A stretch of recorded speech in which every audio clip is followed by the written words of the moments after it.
how do we know if a child's having an allergic reaction or a food intolerance or allergy? Right. So this is a pretty important question, and this is a question that provokes a lot of anxiety among parents, and understandably so. But the first thing I tell parents is that when a kid has a reaction to a food, it's usually fairly apparent. It's unlikely to be a serious allergy if they just have a little bit of mild redness on their cheeks or around their mouth when they're eating. Kids get that frequently with some foods that are irritating to the skin, especially mango and some fruits. But when kids have a serious food allergy, it usually manifests as hives elsewhere on the body, over the chest, arms, legs, face.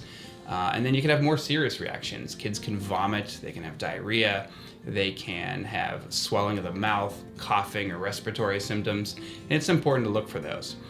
When we meet with parents for food allergies, we provide them with a written food allergy action plan that goes over what signs to look for and when to use Benadryl or an antihistamine, or when to use epinephrine. And for mild symptoms such as a few hives or a little bit of nausea or spitting up, we can use an antihistamine like Benadryl. For severe symptoms, it's important to use the epinephrine injector. And severe symptoms would be significant swelling of the face, or coughing or wheezing, pale, turning blue, or a combination of symptoms, such as the child is covered in hives and is vomiting.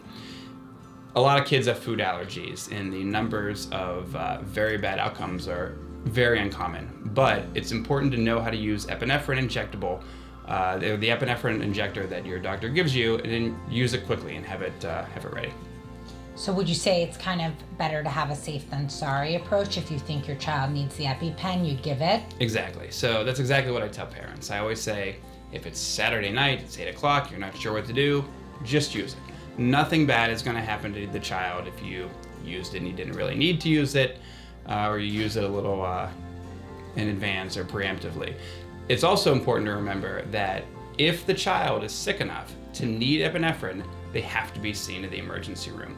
And I make the distinction of saying it in that way. What I don't say is, if you give epinephrine, you need to go to the emergency room, because some parents try not to give epinephrine. But if a child is having a severe allergic reaction, you have to give the epinephrine and go to the emergency room. And for those of us who have treated severe allergies, we can reassure you the epinephrine works, it works well, and it works quickly. Yeah, so would you say, if you give epinephrine, call 911? Yes, if you give epinephrine, call 911.